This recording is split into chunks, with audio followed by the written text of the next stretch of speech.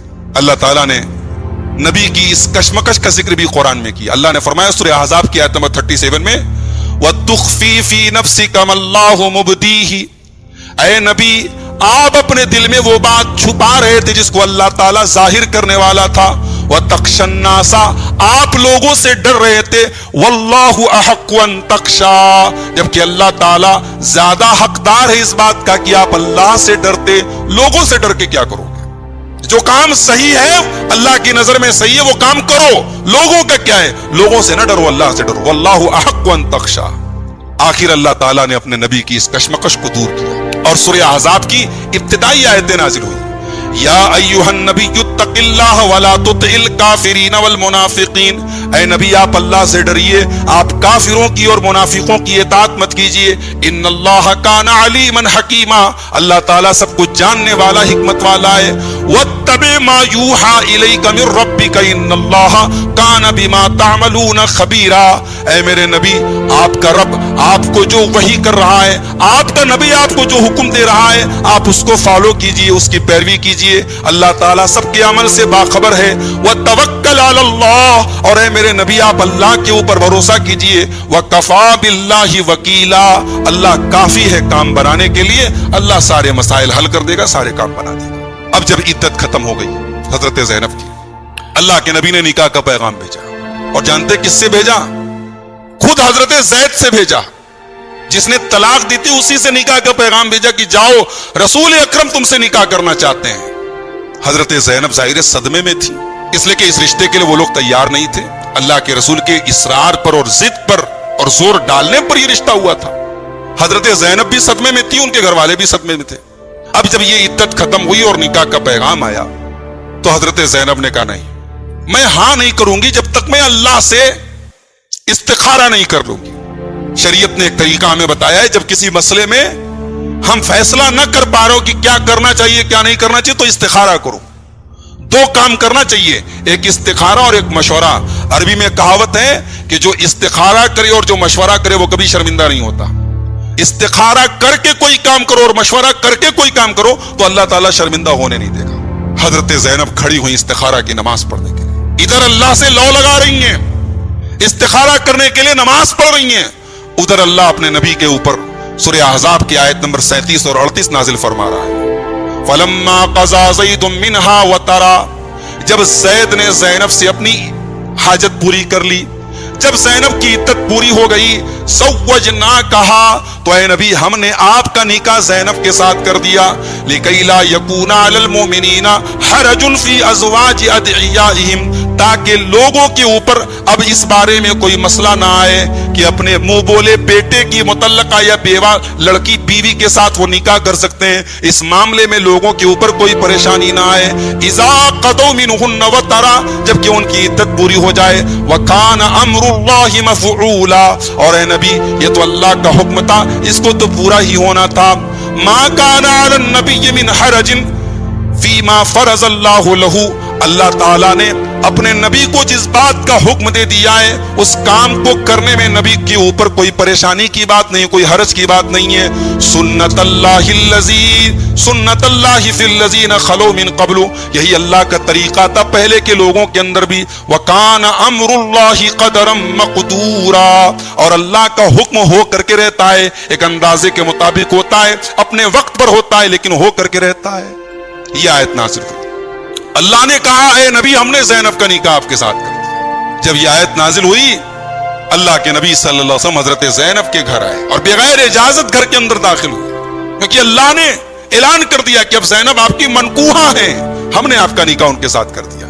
اللہ کے نبی صلی اللہ علیہ وسلم حضرت زینب کے گھر گئے اور اس کے بعد نکاح کی جو رسمی کاروائیاں ہیں وہ پوری ہوئیں. حضرت زینب اس بات پر فخر کرتی تھی. حضرت زینب اپنی سوتنوں سے کہتی تھی کہ زوجکن اہلی کن، تمہارا نکاح تمہارے گھر والوں نے کیا ہے. وزوجنی اللہ من فوق سبع سماوات، اور میرا نکاح اللہ کے رسول کے ساتھ ساتواں آسمان کے اوپر عرش والے نے کیا، اللہ نے کیا ہے، میرے نکاح کا اعلان اللہ نے کیا ہے. اور حضرت زینب اس پر اتنا خوش ہوئی کہ انہوں نے نظر مانی تھی میں 2 مہینے روزے رہوں گی. اور جب اللہ کے رسول سفر میں جاتے تھے تو اپنی نظر کے یہ روزے وہ رکھتی تھی اور دھیرے دھیرے کر کے انہوں نے 2 مہینے کے روزے پورے کیے تھے. اور اللہ کے رسول صلی اللہ علیہ وسلم نے حضرت زینب کے نکاح کے موقع پر سب سے شاندار ولیمہ کیا تھا. آپ نے اب تک کسی بیوی سے نکاح کے موقع پر اتنا شاندار ولیمہ نہیں کیا تھا.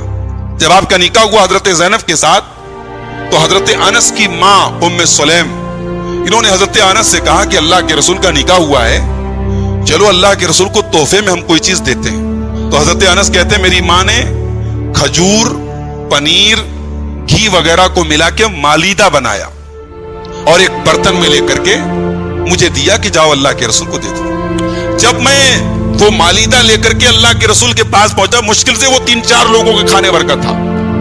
اللہ کے رسول صلی اللہ علیہ وسلم نے کہا کہ انس ایک کام کرو, جاؤ ابو بکر کو بلا لاؤ, عمر کو بلا لو, عثمان کو بلا لو, فلاں کو بلا لو, فلاں کو بلا لو, اور جو تمہیں راستے میں ملے اس کو بلا کے لاؤ.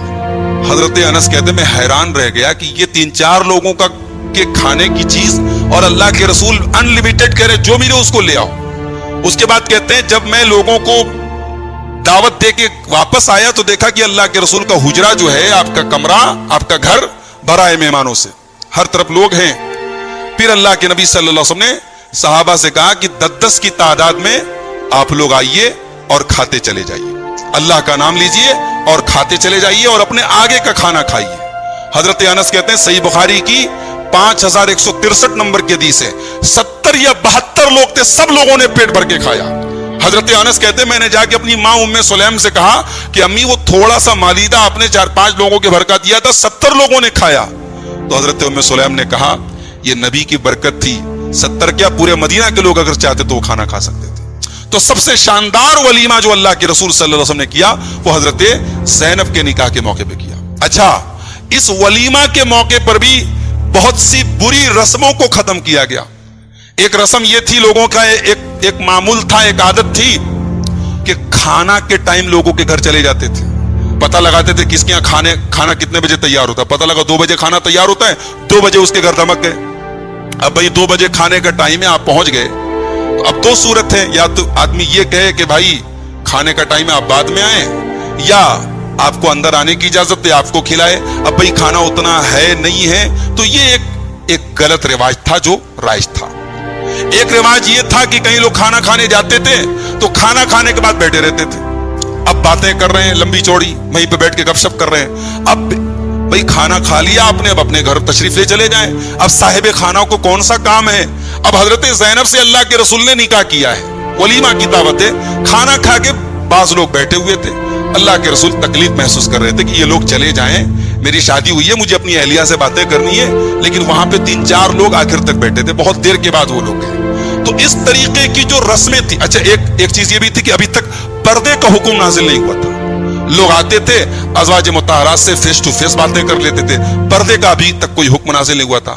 تو حضرت زینب کا ولیمہ ایک برکت والا ولیمہ ثابت ہوا کہ اللہ تعالیٰ نے سورہ احزاب کی آیت نمبر 53 نازل کر دی, جس کو آیت حجاب کہا جاتا ہے, اور جس میں کئی اس طریقے کی چیزوں کی, بری عادتوں کی اصلاح کر دی گئی. چنانچہ اللہ تعالیٰ نے فرمایا یا ایھا الذین آمنوا لا تدخلوا بیوت النبی الا ان یؤذن لکم, اے ایمان والو تم نبی کے گھر میں داخل مت ہونا جب تک تمہیں داخل ہونے کی اجازت نہ ملے. الی طعام غیر ناظرین اناء, کھانے کے ٹائم کھانے کے تیار ہونے کا انتظار کرتے ہوئے تم کسی کے گھر نہ جایا کرو. ولیکن اذا دعیتم, جب تمہیں دعوت دی جائے کھانے کے لیے تب تم جاؤ. فادخلوا, جب تمہیں کھانے کی دعوت دی جائے تب تم جاؤ. فاذا طعمتم, اور جب تم کھانا کھا لو. فانتشروا, تو زمین میں پھیل جاؤ, چلے جاؤ, وہاں پہ بیٹھے نہ رہو. ولا مستانسین لحدیث, وہاں بیٹھ کر کے ایک دوسرے سے بات چیت نہ کرو, وہاں بیٹھ کر ایک دوسرے سے گپ شپ نہ کرو. ان ذالکم کان یؤذی النبی, تمہاری اس حرکت سے نبی کو تکلیف پہنچ رہی تھی. فیستحیی منکم, لیکن نبی تم سے کوئی بات کہنے میں شرما رہے تھے. واللہ لا یستحیی من الحق, لیکن اللہ تعالی حق بات کہنے سے نہیں شرماتا ہے. وَإِذَا سَأَلْتُمُوهُنَّ مَتَاعًا فَاسْأَلُوهُنَّ مِنْ وَرَاءِ حِجَابٍ, اور اے میرے نبی کے صحابہ, جب تم نبی کے گھر میں جاؤ اور نبی کی بیویوں سے تمہیں کوئی سامان مانگنا ہو, کوئی چیز مانگنی ہو, تو پردے کی آڑ سے مانگو. ذالکم اطہر لقلوبکم وقلوبہن, اسی میں تمہاری بھی صفائی ہے, اسی میں ان کی بھی صفائی ہے, تمہارے دل کی بھی صفائی اس میں ہے, اور ان کے دل کی صفائی بھی اسی میں ہے. ان ذالک, اس کے بعد فرمایا ذالکم اطہر لقلوبکم وقلوبہن وما کان لکم ان تؤذوا رسول اللہ, اور تمہیں یہ حق نہیں ہے کہ تم اللہ کے رسول کو تکلیف پہنچاؤ. ولا ان تنکحوا ازواجہ من بعدہ ابدا, اور اللہ کے رسول کے بعد آپ کی بیویوں سے تم کبھی نکاح نہیں کر سکتے. ان ذالکم کان عند اللہ عظیما, یہ چیز اللہ کے نزدیک بہت بڑا گناہ ہے. یہ سورہ احزاب کی آیت نمبر 53 نازل ہوئی. حضرت زینب کے لیے یہ شرف کی بات ہے, فضیلت کی بات ہے کہ ان کے ولیمہ کے موقع پر یہ آیتیں نازل ہوئی, اور ان کا یہ ولیمہ بہت ساری اصلاح کا سبب بنا, بہت ساری بری رسموں کے خاتمہ کا سبب بنا, اور پردے کا حکم بھی تبھی نازل ہوا. اس آیت کے بعد صحابہ نے اپنے گھروں میں پردے لٹکا دیے. اب بلا اجازت کوئی کسی کے گھر میں پردے کے اس پار نہیں جا سکتا تھا. لیکن جب یہ نکاح ہوا تو اللہ کے رسول پر منافقوں نے بدتمیزی کرنا شروع کر دیا. منافقوں نے, کافروں نے, مشرکوں نے بدتمیزی کرنا شروع کر دیا. 3 بڑے بڑے اعتراض کیے. پہلا اعتراض, صدیوں کی رسم توڑ دی, اپنے منہ بولے بیٹے کی بیوی سے شادی کر لی, اپنی بہو سے نکاح کر لیا. بہو سسر کے لیے محرم ہوتی ہے, اس نے حرمت کا خیال نہیں رکھا, اپنی بہو سے نکاح. یہ پہلا اعتراض تھا.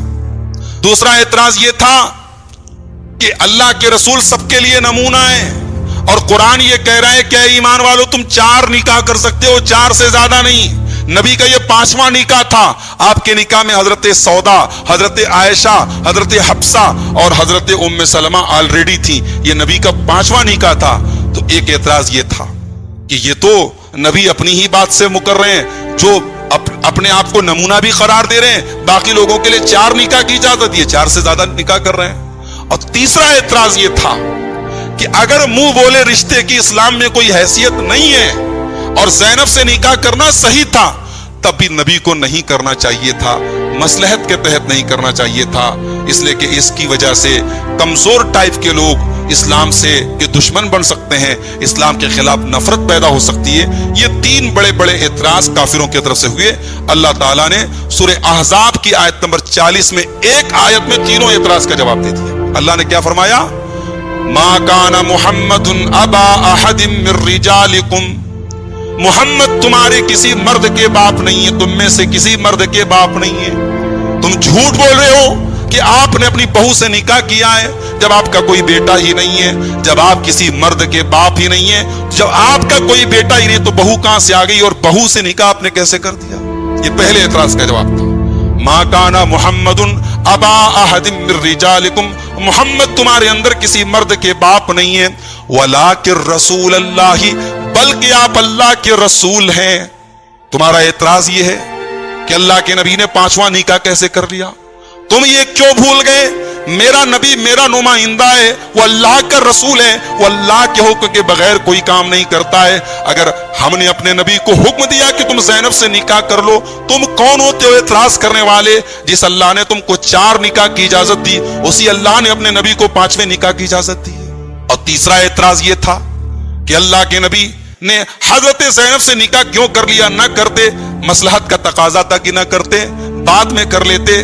اللہ نے اس اعتراض کا بھی جواب دیا, وَلَٰكِن رسول اللہ وَخَاتَمَ النَّبِيِّينَ, میرا نبی تو خاتم النبیین ہے, میرا نبی تو آخری نبی ہے. اب دنیا میں جتنی بری رسمیں ہیں, ان رسموں کو توڑنے والا کوئی اور نبی دنیا میں آنے والا نہیں ہے. ہم یہ چاہتے ہیں کہ ہم اس بری رسم کا خاتمہ اپنے نبی کے ذریعے کرا دیں, کیونکہ ہمارا نبی آخری نبی ہے. ایک آیت میں سورہ احزاب کی آیت نمبر 40 میں اللہ تعالیٰ نے مشرکین کے ان تینوں اعتراضات کا جواب دے دیا. حضرت زینب رضی اللہ تعالیٰ عنہا بہت عبادت گزار تھیں, راتوں کو اللہ کی راہ میں رویا کرتی تھی, اللہ کے ڈر سے رویا کرتی تھی. اللہ کے نبی ان کو اواہ کا لقب دیا تھا. اواہ کا مطلب آہیں بھرنے والی, آہیں بھرنے والی. اللہ کے خوف سے یہ راتوں کو رویا کرتی تھی. ان کی نیکی اور ان کے تقوی کی گواہی حضرت عائشہ نے دی ہے. ایک سوتن دوسری سوتن کے بارے میں گواہی دے, بڑی بات ہے. صحیح مسلم کی 2442 نمبر کی حدیث ہے. اما عائشہ فرماتی ہیں کہ زینب وہ تھیں جو نبی کی بیویوں میں میری ٹکر کی تھی. ہی التی کانت تسامینی من ازواج النبی, زینب وہ تھی جو اتنی خوبصورت تھی اور اتنی پاک دامن تھی کہ میری ٹکر کی تھی. اور ولم ار امراتا قط خیرا فی الدین, میں نے اتنی زیادہ دیندار عورت کوئی اور نہیں دیکھی. میں نے زینب سے زیادہ دیندار وَأَتْقَى مِنْهُ اس سے زیادہ اللہ سے ڈرنے والی، وَأَصْدَقَ حَدِيثًا اس سے زیادہ سچ بولنے والی، وَأَوْصَلَ لِلرَّحِمِ اس سے زیادہ رشتہ نبھانے والی، وَأَعْظَمَ صَدَقَةً اس سے زیادہ صدقہ کرنے والی، اور اللہ کے لیے اپنا سب کچھ لٹا دینے والی میں نے کوئی اور عورت نہیں دیکھا۔ یہ حضرت زینب بنت جہش تھی۔ جب حضرت عائشہ کے اوپر جھوٹا الزام لگا تو اللہ کے نبی نے حضرت زینب سے بھی پوچھا تھا کہ زینب تم بتاؤ تمہارا کیا خیال ہے، کیا عائشہ ایسا کام کر سکتی ہیں؟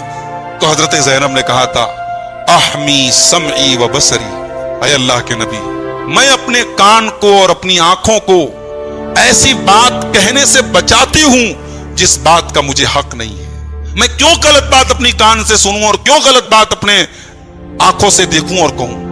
ما علمت علیہا الا خیرا، اے اللہ کے نبی میں عائشہ کے بارے میں جتنا جانتی ہوں آج تک میں نے عائشہ کو کوئی غلط کام کرتے ہوئے نہیں دیکھا۔ میں عائشہ کے بارے میں بھلائی کی گواہی دیتی ہوں، میں ان کو نیک جانتی ہوں، اچھا جانتی ہوں۔ حضرت زینب چمڑے کی دستکاری کرتی تھی، چمڑے کے سامان بناتی تھی اور اس سے جو آمدنی ہوتی تھی اللہ کی راہ میں خرچ کر دیتی تھی۔ بے انتہا سخاوت کا جذبہ تھا۔